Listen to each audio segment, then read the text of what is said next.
So the first topic for today is a question, and it's a genuine question, and it's if you had £10 million in the bank, or whichever currency that you wish, would you still do what you're doing today?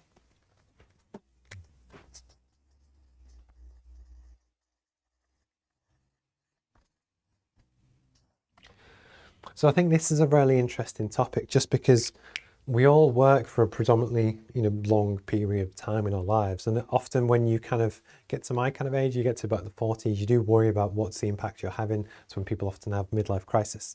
But actually, a lot of people want to feel that they have social purpose and stuff within their lives. But actually, how do you create that? How do you craft your jobs? If you remember Rob Baker from a few weeks ago in an interview, we talked about job crafting and stuff. But basically, if the answer is no, that you wouldn't, money on no object, would you still do the same thing that you're doing today? There are things that we can do about it, and we did it with Fiona. I've done it, and actually this is my thing, which I'll talk about. But actually there's so much stuff that we can do to really help you, guide you on that path, to really set you off, that I wanted to kind of talk about it today. And then what we're going to start doing for version 2 of the roadmap, this is a one-off kind of 2-hour session that we walk you through it properly to really help people guide their aims and ambitions and what do they want to do. Good morning. Yes, Philip. So one of my clients is Subsea Energy Solutions. Good morning. Who are 10 years old, technically on Sunday, but we're having a celebration today. So thank you for getting involved, Philip.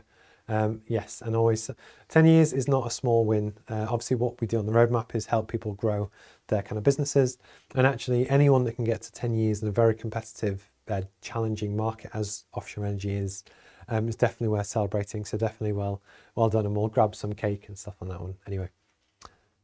So back to if you had £10 million, and Philip, this is true for you as well. Would you still do what you do today? Money, no kind of object. So what I'm going to do is talk about a concept called Ikigai, which is basically out of Japan, and basically what it means, it's all about finding your purpose in terms of your beliefs and your basically what you do with your life. So if you want to Google it, spelling isn't always my strong point. And what we do is that we innately ask 4 main questions, which basically you ask yourself. That actually what we're trying to do is find the combination of these to help use that as a way to find meaning in your life, and what is it that you actually want to kind of do, but actually help guide decisions and stuff to help you basically live a content and happy life. So the first one, and I'm bound to ruin the circles and not make them all line up, so please forgive me, is basically, if you were to make a list of stuff that you love doing, what would it be? For Fiona, that I mentioned before, she loves motorsport, she loves speedway, she loves art, she loves all these kind of things. So actually we did this and we crafted it down. I love using my brain, I love talking to people, I love solving problems, and actually I love creative stuff. So actually I've done this, and basically the roadmap is my, this is my journey, this is my passion for the next 20, 50 years. To really kind of go out and help more people and do stuff. But basically make a list of everything that you love to do, and don't put any other limitations on it. It could be playing music, it could be playing video games, it could be whatever you want, but actually just make a big list of everything that you love to do. Next, what does the world need? So for instance, this now does relate to kind of question 1. But actually, so for instance, I believe that there's a need out there to help people in their business or career, to give them access to information to help them grow, because I don't think it exists in an accessible format which people can access for free, but actually really simplifies complex stuff down and makes it easy and accessible to people. So I believe there's a genuine need for the roadmap and what I'm trying to do. Fiona, again, I'm going to keep picking on you, but it's in a good way, it's good publicity, hopefully. She believes that speedway riders and the fans and the culture there's a niche for the artwork that she wants to create, but likewise that a lot of professional sports teams don't necessarily always have the same skill set and stuff to look after their accounting and books and run an efficient team, that she thinks there's a gap there to really help boost her career and where she can take her business. But the point is actually come up with a list of all the things that the world needs that relate to things that you love doing. Next, what is it that you're good at? Because likewise, if I wanted to become a professional singer, I'm tone deaf. I cannot sing at all, and that's no good. So for instance, I can't necessarily, it doesn't matter how much I love singing, if I'm no good at it, it's very difficult to build a career around it. What you could do is do a Simon Cowell and still be involved in music management and other stuff. But actually you still have to be inherently good at what you do.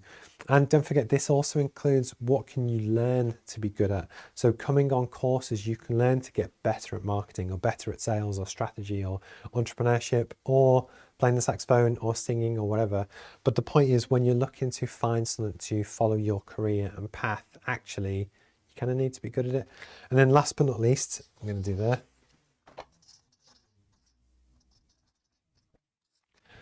What is it that you can actually be paid for? Because again, there's so much stuff out there that you could create this. You love using your brain and tech and live streaming and talking to people and whatever, and create a business course. But actually, if nobody would ever pay for it, you could still do it as a passion project, which is quite cool. But again, there has to be something, an angle that you can actually build a business around. But what we're essentially trying to do is find the combination of all of these, and this is a 2-hour kind of workshop that we would do to really walk through each of these questions and what it means and how you tackle it. And what we're looking to do is find that bit in the middle, which is basically what we want to do is tick all 4 of these boxes.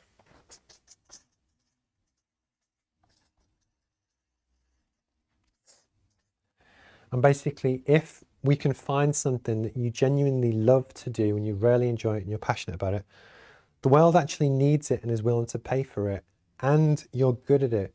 What you can then do is find a way to build your career or business or whichever around your passions and actually build something that makes you happy and content.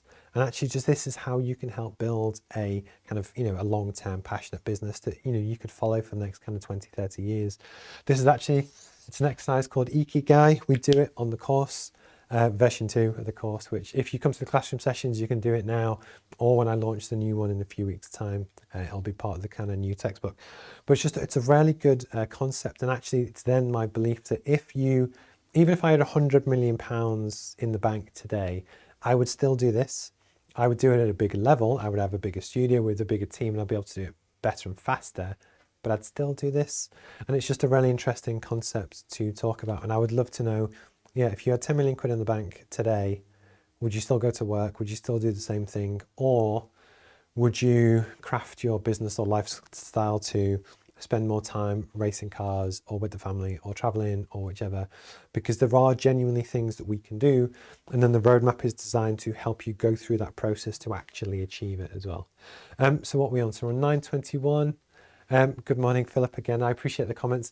And he's completely correct that you need to play to your strengths. That again, I can't sing for anything. So there's no point me trying to become a professional singer. But this is why you need to find the combination of all 4 things to kind of make it work. And then likewise, imagine that you didn't do something that you loved, but actually you could get well paid and the world needed. I'm going to say garbage man, but it could be anything. And you're good at it, so you get paid for it. So the thing is not really well paid. But if you hate it, you're not going to live a happy life. And that's why it's really important to start with that question first and almost, understand yourself and your aims and your drivers and that kind of thing. And it was just an interesting topic that I wanted to talk about, but I'd love to know your comments and stuff as well.